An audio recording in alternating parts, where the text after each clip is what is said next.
Tarehe mosi mwezi wa 9 mwaka 2022, nikitumai kwamba umekuwa na siku ya kufana popote pale ulipo, na ikiwa ni siku ya pili na ya tatu kuendelea kusikiza ushahidi wa kesi kuhusiana na uchaguzi na matokeo yenyewe. Mpenzi mtazamaji, tukipata kushuhudia hayo yote katika runinga inayokuwa kwa kasi ambayo ni runinga ya TV47, na zaidi tukikupa nafasi kuweza kuchangia kuhusiana na habari zetu. Lakini kwa sasa haya ndiyo yaliyomo. Baadhi ya taarifa tulizokuandalia katika Upeo wa TV47. Tume ya uchaguzi IEBC yashikilia kuwa iliendesha uchaguzi huru na wa haki. Where the few errors that are admitted by IEBC of a magnitude to allow this court to set aside the election, it is our humble submission that the answer is no. Mawakili wake wakiomba mahakama ya Upeo kutupilia mbali kesi ya Raila na Karua. Mawakili wa Ruto na Gachagua watetea ushindi wa Ruto kama rais mteule. Form 34A was hijacked mid-air, altered, votes from one candidate losing candidate petitioner, removed, added to the votes of respondent number 1. Mawakili hao wakitaka mahakama kutupilia mbali kesi kwamba Ruto hakufikisha 50% na kura moja zaidi kushinda. Na mwanamke wa makamu wa sakwa na polisi eneo la Limuru. Kwenda hapo kwa nyumba nikakuta mtoto, akaniita yeye aniko, mimi nitakufa. Si mimi ndio sasa nikamchukua nikamleta St. Paul. Mama huyo anashukiwa kumdhulumu mwanao wa miaka 9 kwa kumkatakata.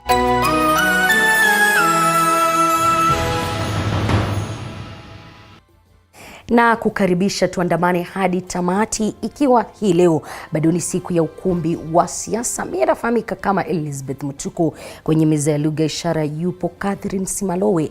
Unawasiliana nasi kwa 22047 na mitandao ya kijamii @TV47 Kenya pale Facebook, na ukurasa wetu wa Twitter, ukurasa wangu binafsi ukisalia L_Liza.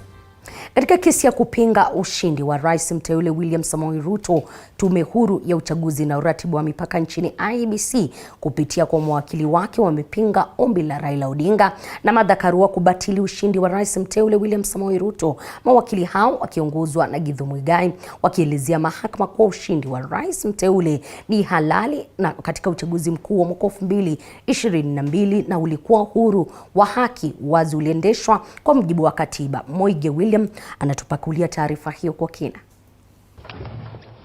Good morning. Alhamisi, tume huru ya uchaguzi na mipaka ilipata fursa ya kujibu baadhi ya maswala yaliyoibuliwa na waliowasilisha ombi kwa mahakama kupinga ushindi wa William Ruto kama rais mteule, wakiongozwa na Raila Odinga na Martha Karua. Mawakili wa IEBC wakiongozwa na Profesa Githu Muigai walielezea mahakama kuwa tume huru ya uchaguzi ilifanikisha uchaguzi huru, wa haki na kudhibitishwa ulioongozwa kikamilifu na katiba. Where the few errors that are admitted by IEBC of a magnitude to allow this court to set aside the election, it is our humble submission that the answer is no. It has not been demonstrated. Muigai mbele ya majaji 7 wa mahakama ya Upeo aliwataka mawakili ambao wamechaguliwa kama Orengo na ambao wanawakilisha wanaotaka uchaguzi wa urais kubatilishwa kama waliridhika na uchaguzi wa nafasi walizozipata kama ugavana, useneta na ubunge. There are no less than 3 governors addressing you elected under this election. There are no less than 4 senators elected under this election, and there are no less than 4 members of parliament elected under this election. Are they happy with their own election? IEBC kupitia wakili Kamau Karori ilisisitiza kuwa uchaguzi wa urais ulikuwa wa uwazi, kwani fomu 34A kutoka zaidi ya vituo 40,000 ziliwekwa kwenye mtandao wa IEBC ambapo mtu yeyote anaweza kuzipata. No one here is saying that there is this particular form 34A that is different from the ones that were received. IEBC pia ilipata kujibu swala la teknolojia iliyotumika wakati wa uchaguzi wa mwaka 2022, IEBC ikisema teknolojia na mtandao huo ulikuwa salama kwa uchaguzi. It is purely because of that verifiability that we are able to hear our colleagues appearing on this other side for the petitioners saying that they saw a gentleman called so-and-so who accessed the system. So-and-so accessed the system because of verifiability. Kuhusiana na swala la kuharibiwa kwa fomu, IEBC ilidokeza kuwa fomu hizo zina alama za kipekee za usalama na kuongeza kuwa maajenti wa vyama vya kisiasa waliruhusiwa kuingia kwenye vituo vya kupigia na kuhesabia kura. It is then our submission that to the extent that there is an allegation that there were interferences or that there were differences between the Form 34As in the portal and the Form 34As physically presented by those returning officers, there was none, and this is verifiable. Indeed, none has been presented before you. Kusikilizwa kwa ombi la kubatilishwa kwa ushindi wa Ruto umeingia siku ya pili, huku majaji 7 wakiongozwa na Jaji Mkuu Martha Koome wakitarajia siku ya Jumamosi kuanza kuandika uamuzi wao, ambapo Jumatatu wanatarajiwa kusoma uamuzi huo. Mwige William, TV47. Kazi safi Mwige. Na ukosefu wa ushahidi dhabiti kutoka kwa walalamishi ulizingatiwa kwa kina hii leo na mawakili wa Rais mteule William Samoei Ruto na naibu wake Rigathi Gachagua. Mawakili hao wakiongozwa na Fred Ngatia wakielezea mahakama ya Upeo kwa maafisa kadhaa walio na cheo kikubwa serikalini walitaka kumtangaza kinara wa Azimio One Kenya Raila Odinga kama rais mteule, na kama anavyotuarifu mwanahabari wetu Stanley Nyangirigita. Juhudi za kuishawishi mahakama ya Upeo kuitupilia mbali kesi ya kupinga matokeo ya ushindi wa rais mteule William Ruto pamoja na naibu wake mteule Rigathi Gachagua uliotangazwa na mwenyekiti wa tume ya uchaguzi na mipaka IEBC Wafula Chebukati uliendelea hii leo. When you look at this case, devoid of lawyers' arguments, you find it is based on certain planks. Plank number 1. Form 34A was hijacked mid-air, altered, votes from one candidate losing candidate petitioner, removed, added to the votes of respondent number 1. Mawakili hao pia waliishawishi mahakama kuitupilia mbali kigezo cha hesabu ambayo Okiya Omtata alikuwa ameeleza hapo jana, akidai kuwa Ruto hakupata 50% na kura moja katika uchaguzi mkuu wa tarehe 9. The petitioners have failed to discharge their burden of proof, which is above balance of probabilities, to demonstrate that indeed there was any deficiency or defect in Form 34A or in their transmission, and I adopt the submissions made by my colleagues, especially for IEBC.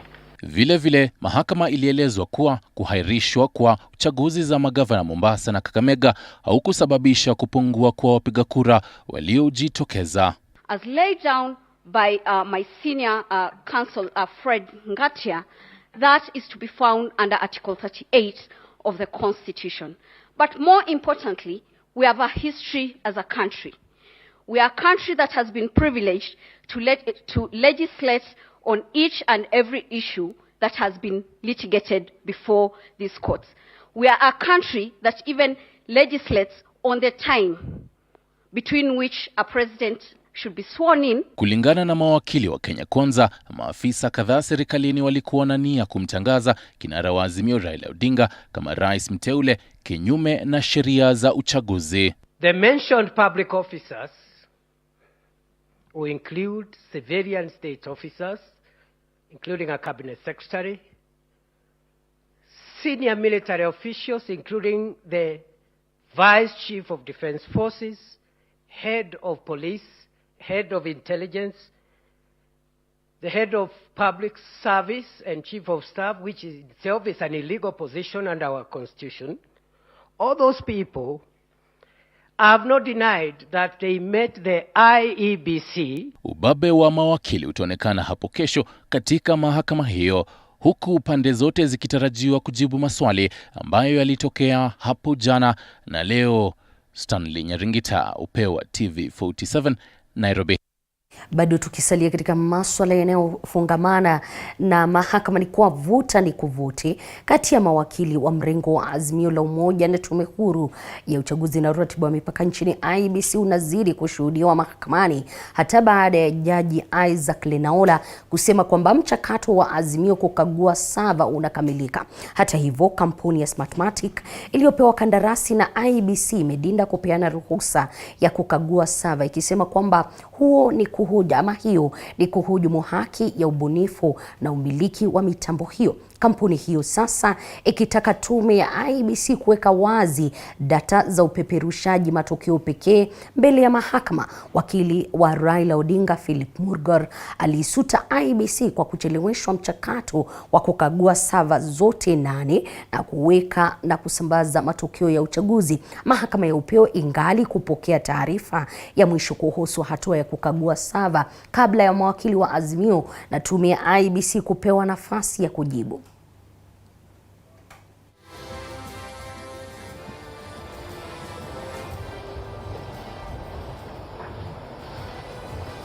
The affidavit of Mr. George Njoroge at page 11, which gives the name or identity of the 8 servers. Page 11 of the forensic report by George Njoroge, which gives the particulars of all 8 servers.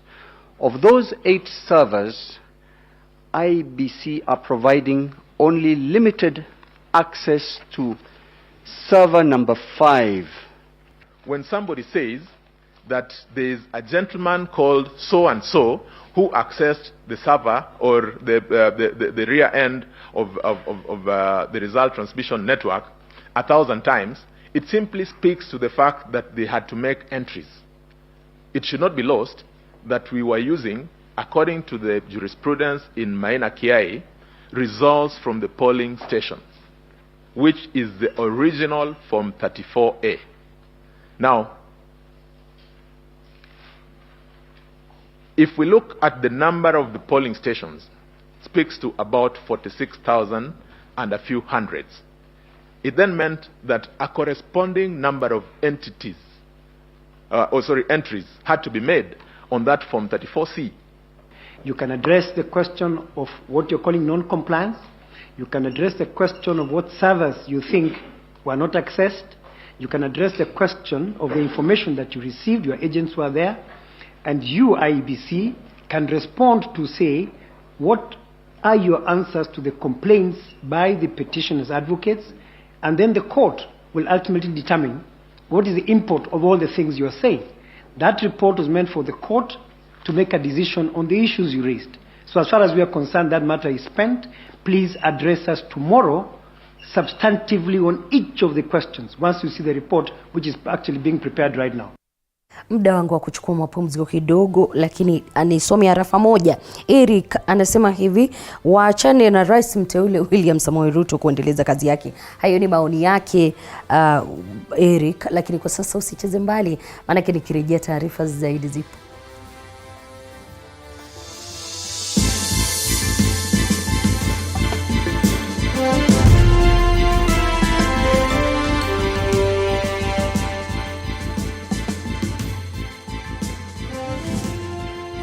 You are watching TV47, the home of untold stories.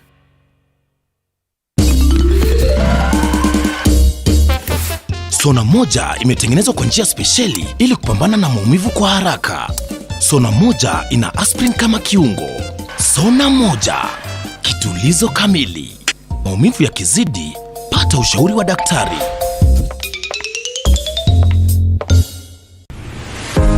Tryson School of Medical Health Science and Technology is a premier training institute for market-driven courses.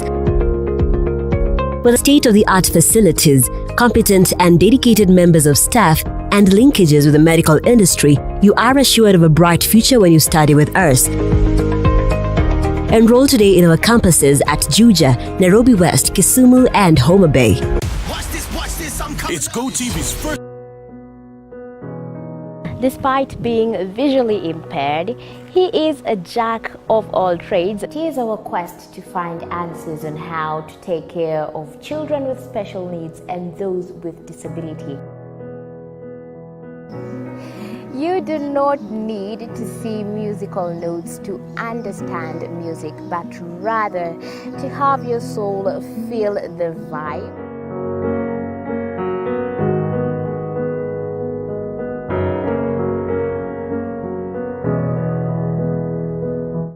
Actually, for us to make a wheelchair, we have to take measurements of the user. After doing my assessment, I get to know the parent, I get to know the heaviness she's carrying.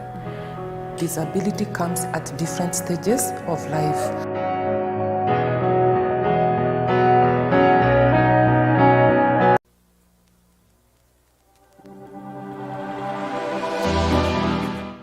Well, do you know what's happening around you? Morning Cafe with heated political debates. Baraza la Siasa. Hiyo kitu azungumzie, angalie hali ya maisha ya watu. Informative health discussions. Business, farming. Tasty Wednesday, Fitness Thursday, and Feel Good Friday with amazing DJs, celebs, waimbaji, kuna comedians, and music bands every Monday to Friday from 6 a.m. to 9 a.m.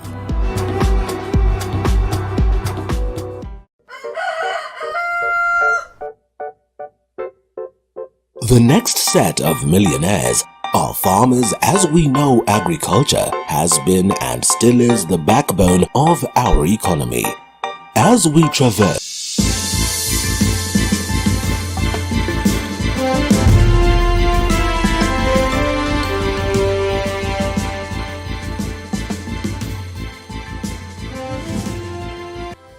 Karibu tena mpenzi mtazamaji. Na aliyekuwa mwanasheria mkuu Githu Muigai anayewakilisha mwenyekiti wa IEBC Wafula Chebukati amesema kuwa malalamishi yaliyowasilishwa dhidi ya Chebukati hayana ushahidi wowote bali ni siasa tu za kumpiga vita. Chebukati anadaiwa kutowahusisha makamishna wane katika utendakazi wake na pia kuwa alihusika katika wizi wa kura za urais. It is made worse, my ladies and my lords, by the fact that the petitions make grave allegations of a criminal nature: fraud, tampering with election materials and results, conspiracy to unlawfully influence an election outcome, and even implied treason. Implied treason. All that without a shred of evidence. All that without a shred of evidence, especially as it relates to the Honorable Chebukati, the chairman of the commission. The vilification against this gentleman goes beyond anything we have ever had before in this courthouse. It was personalized. It was vindictive. It intended to lower his standing in our community and within the legal profession. It was unwarranted. My client, Mr. Wafula Chebukati, is a man who enjoys constitutional protection of his tenure. Why did the Constitution protect him? Not him alone, the chairman of independent commissions, for precisely this form of witch hunting.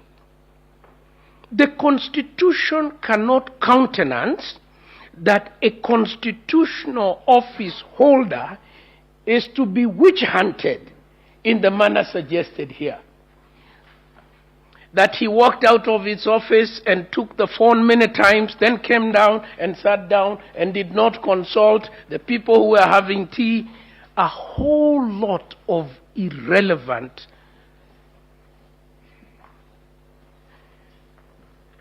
material that cannot be the basis of interfering with the independence in section 163 of Mr. Wafula Chebukati.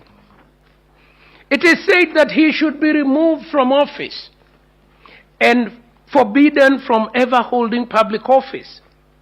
And I want to ask my learned colleagues for the petitioners, is that really a serious submission when the Constitution itself contains complex processes of the removal of a person? He is now to be removed here by reference to affidavits of hearsay on the back of hearsay?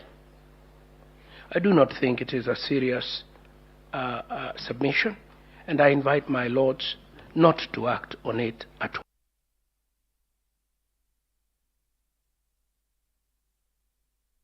Namna hali ya taharuki imeshuhudiwa nyumbani kwa aliyekuwa seneta wa kaunti ya Kakamega na mgombea wa ugavana chini ya muungano wa Kenya Kwanza Cleophas Malala, ambapo maafisa wa polisi wapatao 50 walifika katika nyumbani kwake ili kumkamata baada ya kuvunja lango kuu na kuingia ndani. Afisa mkuu wa upelelezi magharibi mwa Kenya, Chacha Magwe, amesema kuwa malalamishi ya Malala yanahusiana na kesi za uchaguzi.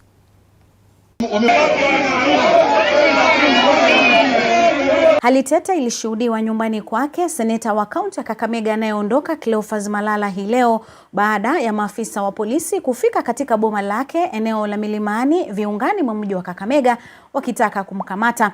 Taswira hapa ni dhahiri. Maafisa hao waliruka ua na kuingia ndani kabla ya kuvunja lango kuu wakimsaka Malala. Sisi tumekubali tulianguka kura. Sasa shida iko wapi? We don't know the issue. Our lawyer is here. They have not shown us any arrest warrant, any breaking warrant. They're just breaking in. Wakili wa Cleophas Malala, Charles Malala, amesema kuwa hawajafahamishwa makosa ya Malala. Sisi hatuwezi kufungua kwa sababu hayuko. Sisi ndio tuko tuanza. Familia ikiongozwa na wazazi wa seneta huyo anayeondoka David Malala wanadai kuwa ni njama ya wapinzani wa Kenya Kwanza kuwakandamiza. As a family we have not been told, even him, he has not been told. We have not filed any case. We just accepted the defeat. Why are you doing this to my son? Why? Why? We are not criminals. My son is not a criminal. Maafisa hao walilazimika kuondoka baada ya juhudi zao kuingia ndani na kumkamata kwa ambulia patupu, shughuli iliyoendelea kwa saa 3. Idara ya polisi hata hivyo imeshikilia kuwa Cleophas Malala anahusishwa kwa kesi 4 na sharti akamatwe pamoja na wahalifu wengine ili kujibu mashtaka ya kuzua vurugu katika uchaguzi wa ugavana uliokamilika. We are requesting him to appear at the police station so that we can process these cases and we take them to court for justice to be seen. It is not that we are investigating Malala alone. We are investigating all the wrongdoers who committed offenses on 29th of August, election offenses. Violet Auma, TV47, Kakamega. Asante Violet kwa taarifa hiyo. Polisi kutoka eneo bunge la Limuru, kaunti ya Kiambu, wanamsaka mwanamke mwenye umri wa makamo anayeshukiwa kumdhulumu mwanawe wa miaka 9 kwa kumkata vidole. Beatrice Watari anatujuza mengi kuhusiana na kisa hicho. Akisimulia kisa hicho, Peter Ngige ambaye ni mjomba wa mtoto huyo alisema kwamba aliarifiwa na majirani kuhusu tukio hilo na akaamua kufika katika nyumba ya dadake na kumkimbiza mtoto huyo katika hospitali na baadaye kuelekea katika kituo cha polisi. Nikaambiwa yeye mtoto wenyu anakufia kwa nyumba.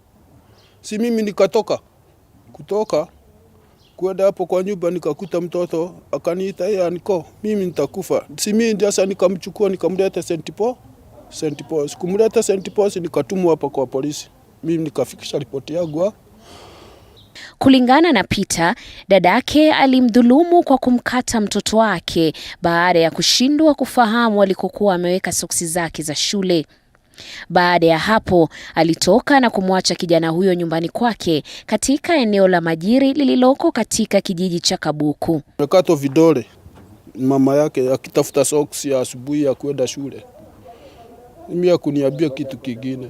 George Ngugi ambaye ni mtetezi wa haki za watoto alikashifu vikali tukio hilo, huku akiwataka wazazi kutatua tofauti zao pasi na kuelekeza hasira zao kwa watoto wasio na hatia. Mtoto amekatwa mikono na mama yake asubuhi na akamfungia kwa nyumba, ambaye niliacha ile kazi nilikuwa nafanya, nikakibia mpaka Majiri, nikarescue mtoto tukiwa na assistant chief wa hiyo area, na tukakuja Majiri police post ambaye tumeripoti hiyo case. Niko na OB na saa hii nachukua mtoto nipeleke Tigoni hospitali ambaye ndipo atimbiwe.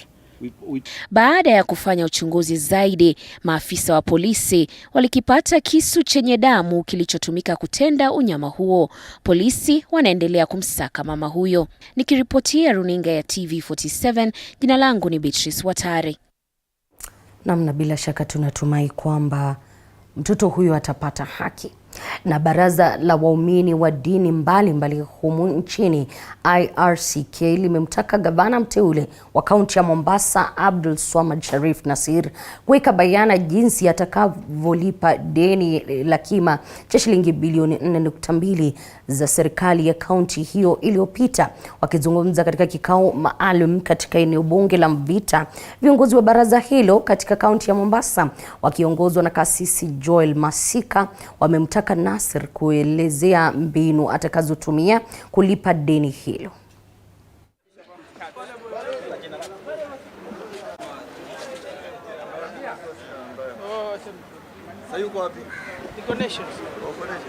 Kitu cha kwanza tunamuomba akiingie ahakikishe amepitisha hiyo SGBV policy ndani ya bunge.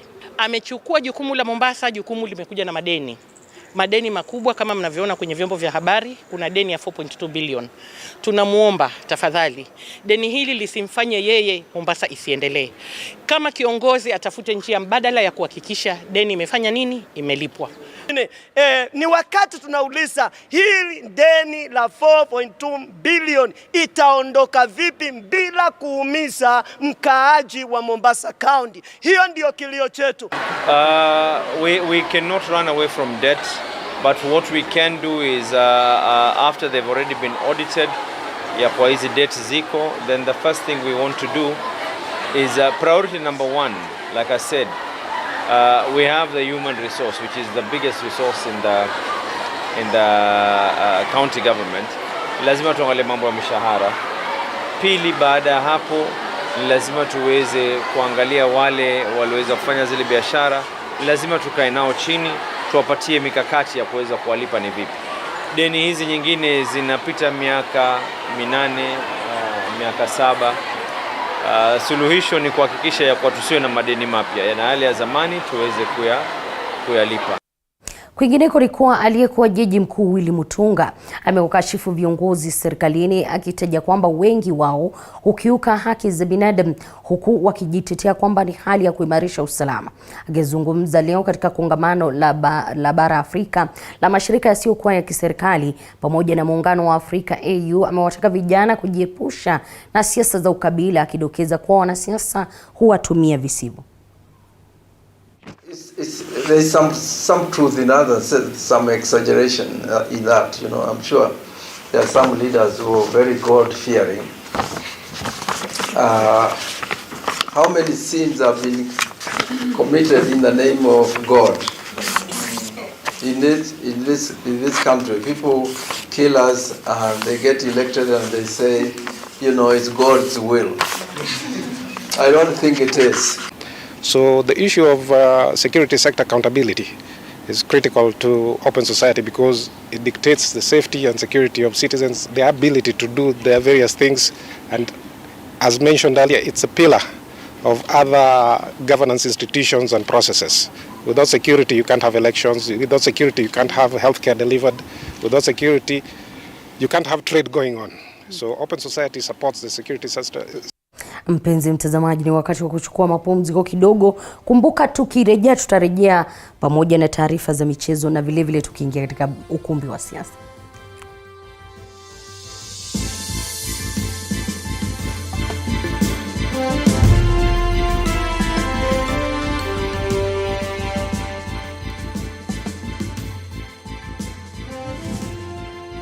You are watching TV47, the home of untold stories. Sahau season iliyopita, sahau walioshinda na walio. Despite being visually impaired, he is a jack of all trades. It is our quest to find answers on how to take care of children with special needs and those with disability. You do not need to see musical notes to understand music, but rather to have your soul feel the vibe.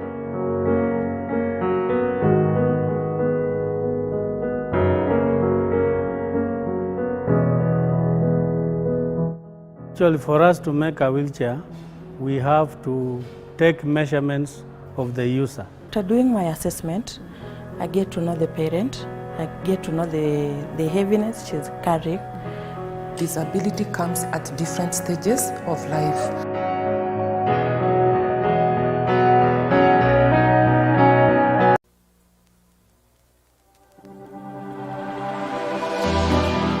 How well do you know what's happening around you? Morning Cafe with heated political debates. Baraza la Siasa. Hiyo kitu azungumzie, angalie hali ya maisha ya watu. Informative health discussions. Business, farming. Tasty Wednesday, Fitness Thursday, and Feel Good Friday with amazing DJs, celebs, waimbaji, kuna comedians, alafu kuna wajinga. and music bands. Every Monday to Friday from 6 a.m. to 9 a.m.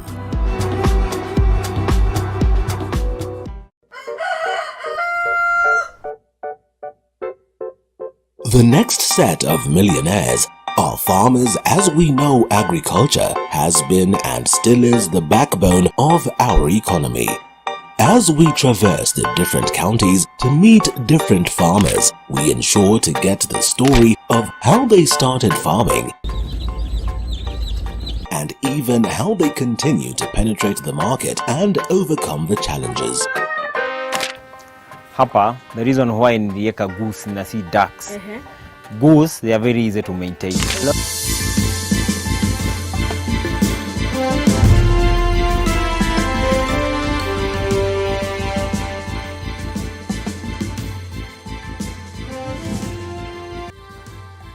Karibu tena mpenzi mtazamaji, tukiingia katika masuala ya michezo. Ni kuwa maafisa wa kamati ya Olimpiki nchini NOK wakiongozwa na rais wa NOK Paul Tergat wamesafiri hadi nchini Ufaransa, ambapo wanatarajiwa kuafikia makubaliano na shirika la mchezo la Mirmas ili kujiandaa kushiriki katika mashindano ya Olimpiki ya mwaka 2024 yatakayoandaliwa jijini Paris, Ufaransa. Hatua hiyo inaambatana na lengo la kamati hiyo la kuboresha hali ya michezo nchini kabla ya mwaka 2024. Makubaliano hayo yanalenga kuboresha wanariadha wa Kenya kabla ya kushiriki mashindano ya Olimpiki, huku wanariadha pamoja na makocha wakipata ukufunzi ili kushiriki ama ukufunzi wa shirika hilo la Mirmas.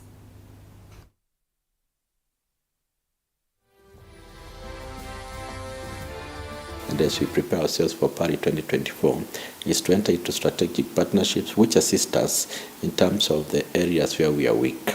We've identified France for the natural reason that it's where we are going to have the Paris 2024 Olympics. And we've been looking out on possible places, possible cities, possible towns which we can partner with. And we are very happy that we've had several visits to Miramas in the southern part of France. And they have expressed their willingness and they're excited about going into partnership with us to get several opportunities for our athletes. Namna makala ya 12 ya mashindano ya gofu ya NCBA yanatarajiwa kuandaliwa katika uwanja wa michezo wa Betlab weekend hii. Mashindano hayo yaliyoanza mapema mwaka huu yamewavutia zaidi ya wachezaji 1,600 chipukizi wa gofu ambao wanatarajiwa kuanza kuchuana Jumamosi asubuhi. Washindi wa makala hayo watafuzu kushiriki katika fainali ya msururu huo utakaoandaliwa katika uwanja wa gofu wa Muthaiga Disemba mwaka huu, huku bingwa wa mashindano hayo akipata fursa ya kuzuru uwanja wa gofu wa Funcut Afrika Kusini. Akizungumza na baadhi ya wanahabari, mkurugenzi mkuu wa benki ya NCBA John Gashora alielezea kuwa mashindano hayo yamewapa wachezaji wa gofu nchini fursa ya kuonyesha talanta yao.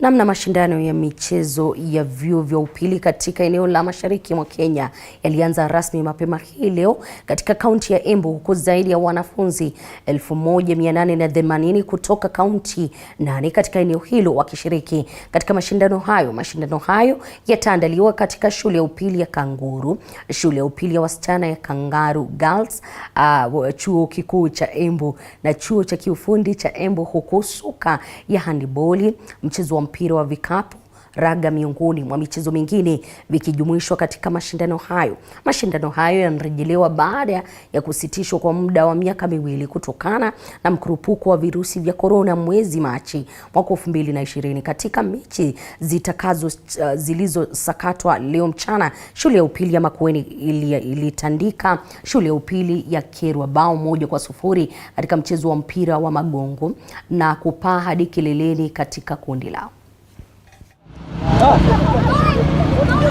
Zeni makosa. Makosa.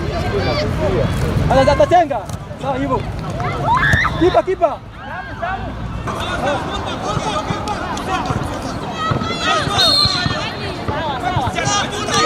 Kuna timu kama Mboni, hockey, Mboni handball, Kwandanze volleyball. Hawa ni East African defending champions. So tunatumainia kwamba watadefend their titles at Eastern Region National na pia waende Arusha kudefend their titles ambao walichukua 2019. Tulikuwa tu kule Isiolo.